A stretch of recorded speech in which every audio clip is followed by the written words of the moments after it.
Hello everyone, आप सभी का स्वागत है आज के एक और नए जॉब अपडेट में जो आप सभी एस्पिरेंट्स के लिए आया है Andhra Pradesh power distribution corporation limited की तरफ से for the post of assistant executive engineer.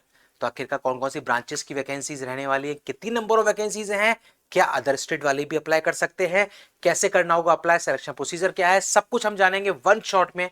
Video को एंड तक जरूर देखें। उसी के साथ में अगर चैनल पे नए हैं, चैनल को सब्सक्राइब जरूर कर लें ताकि आपके पास इस तरह के हर एक जॉब अपडेट आपको मिलते रहें, कोई भी अपडेट मिस ना हो। ये है डिटेल नोटिफिकेशन जो कि southern power distribution company of Andhra Pradesh limited की तरफ से जारी हुआ है for the recruitment of assistant executive engineer electrical, assistant executive engineer telecom, assistant executive engineer civil. यानी कि इलेक्ट्रिकल, टेलीकॉम यानी कि इलेक्ट्रॉनिक्स और सिविल की यहां पर वैकेंसीज रहने वाली हैं। कितनी नंबर ऑफ वैकेंसीज है वो भी हम थोड़ी देर में देखते हैं। ये Andhra Pradesh power distribution company APSPDCL की तरफ से ये पूरा नोटिफिकेशन है for the post of assistant executive engineer. यहां पर आप देखेंगे तो एप्लीकेशन फॉर्म फिलिंग की डेट आपको दे रखी है। सबसे पहले 30 जून 30 जून 2026 को फॉर्म ओपन होंगे और 30 जून 2026 से लेकर 20 जुलाई 2026 तक आपका एप्लीकेशन विंडो ओपन रहेगा। ऑफिशियल वेबसाइट जहां पर आपको अप्लाई करना है दैट इज apspdcl.in या फिर ये वेबसाइट यहां पर दे रखी है। इन वेबसाइट पे जाके आप वहां पर अप्लाई कर सकते हैं। ध्यान रखिएगा 30 जून टू 20 जुलाई। अब यहां पर हम देखते हैं, देखो ये है नंबर ऑफ वैकेंसीज जो यहां पर इन्होंने दे रखी है। Assistant executive engineer electrical total 125 vacancies है। टोटल 125 वैकेंसीज है। ओपन कैंडिडेट्स यानी कि ऑल ओवर इंडिया 5% इसका वैकेंसी का 5%, 6 वैकेंसीज है। लोकल वालों के लिए 95%, 118। बैकलॉग जो है लोकल का वो एक। टोटल इस तरीके से 125 वैकेंसीज होती हैं APSPDCL में फॉर द AEEE सिविल के लिए आप देखेंगे तो ओपन एक वैकेंसी है, लोकल की 5, टोटल 6। टेलीकॉम में आप देखेंगे टोटल 4 वैकेंसीज हैं जिसमें कि ओपन की 1 और लोकल की 3 है। तो आप देखेंगे major number of vacancies electrical में है, टोटल 125। फिर आप यहां पर देखेंगे आगे एलिजिबिलिटी, मैक्सिमम जो एज लिमिट है वो 42 ईयर्स दे रखी है, 18 टू 42 ईयर्स है। और कैटेगरी वाइज जो आपको छूट मिलती है वो छूट यहां पर भी मिलेंगी। SC ST EWS कैंडिडेट्स के लिए जो है वो आपका मैक्सिमम 47 ईयर्स तक का जो बैंड रहता है वो यहां पर रहेगा। अप टू 5 ईयर्स का जो मिलता है छूट आपको। फिर आप देखेंगे यहां पर एजुकेशन क्वालिफिकेशन, तो असिस्टेंट एग्जीक्यूटिव इंजीनियर के लिए डिग्री इलेक्ट्रिकल इंजीनियरिंग में, इलेक्ट्रिकल एंड इलेक्ट्रॉनिक्स यानी कि ट्रिपल में अगर आपने कर रखी है डिग्री तो आप एलिजिबल हैं। टेलीकॉम के लिए telecommunication, electronics, electronics and communication में अगर आपके पास डिग्री है तो आप एलिजिबल हैं। और सिविल के लिए सिविल में आपके पास डिग्री होनी चाहिए।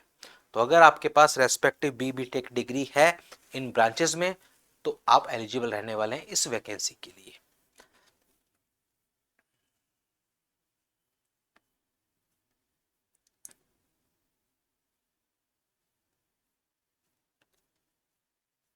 इसके बाद हम देखते हैं और क्या है डिटेल्स जो आपके लिए जरूरी है। देखिए मिनिमम क्वालिफाइंग मार्क्स, यहां पर सिलेक्शन जो प्रोसीजर है अभी थोड़ी देर में हम करेंगे डिस्कस, वो CBT बेस्ड एग्जाम है। तो उस एग्जाम में मिनिमम ये क्वालिफाइंग मार्क्स चाहिए होंगे। EWS ये जनरल जो है उनके लिए 40%, बैकवर्ड के लिए 35%, SC ST और बेंचमार्क डिसेबिलिटी वाले कैंडिडेट्स के लिए 30%। इतने मार्क्स आपको मिनिमम लाने पड़ेंगे तभी आप आगे क्वालिफाई कर पाएंगे, अदरवाइज आप वैसे ही रेस से बाहर हो जाने वाले हैं। ये यहां पर साफ साफ मेंशन किया गया है। स्केल ऑफ पे की बात करें तो देखो इन्होंने कहा है कि सबसे पहले आपका 2 इयर्स का प्रोबेशन पीरियड होगा, ठीक है। और प्रोबेशन पीरियड के दौरान आपको 75,000 रुपीज मिलने वाले हैं। और जब आपका प्रोबेशन पीरियड सक्सेसफुली कंप्लीट हो जाएगा देन उसके बाद फिर पे स्केल आपका इस रेंज में आ जाने वाला है as per the government norms. अब ये दे रखा है इन्होंने सिलेबस। ये है सबसे पहले सिलेबस जो मैंने कहा CBT बेस्ड जो एग्जाम होने वाला है उसमें इलेक्ट्रिकल इंजीनियरिंग का जो सिलेबस है, electric circuit networks, machine, power system utilization, measurement, analog and digital power electronics, ये पूरा दे रखा है, ये सारे टॉपिक्स हैं जो आपसे पूछे जाएंगे।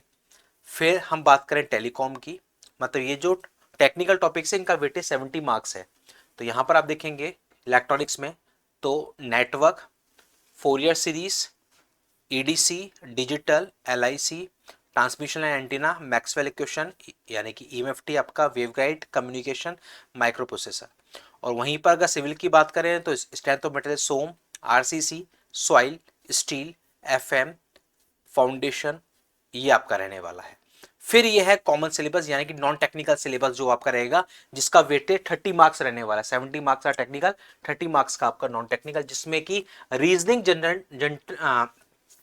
रीजनिंग एंड जनरल इंटेलिजेंस जो है उसके ये सारे टॉपिक्स रहेंगे।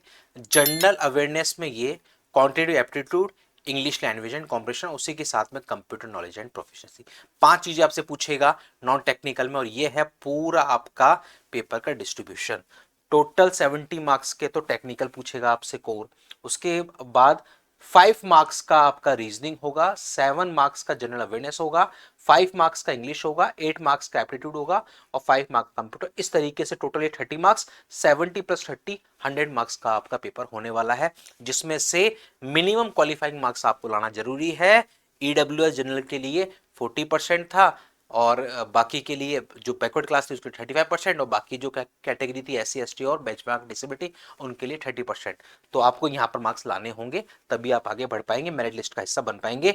नेगेटिव मार्किंग कोई भी नहीं दी है, no negative marking in this examination, ये इन्होंने साफ साफ मेंशन किया है। एग्जाम सेंटर्स जो होंगे वो आपके आंध्र प्रदेश के अंदर रहने वाले हैं, आपके आंध्र प्रदेश के अंदर रहने वाले हैं।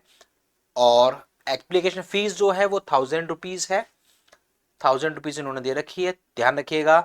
30 जून से लेके 20 जुलाई के बीच में अप्लाई कर सकते हैं, ये इन दोनों में से किसी भी ऑफिशियल वेबसाइट पर देकर। जैसे ही वापस कोई अपडेट आएगा आपको सबसे पहले अपडेट मिलेगा इसी चैनल पर। तो अगर अभी तक भी चैनल को सब्सक्राइब नहीं किया कर लीजिए सब्सक्राइब, क्योंकि यहीं पर आपको मिलते हैं हर वैकेंसी से जुड़े हुए सारे लेटेस्ट जॉब अपडेट। अगर मन में है कोई सवाल तो इस वीडियो के कमेंट बॉक्स में जरूर मेंशन करें ताकि आपको मिल सके उसका सॉल्यूशन। मिलते हैं अगले वीडियो में एक और नए जॉब अपडेट के साथ।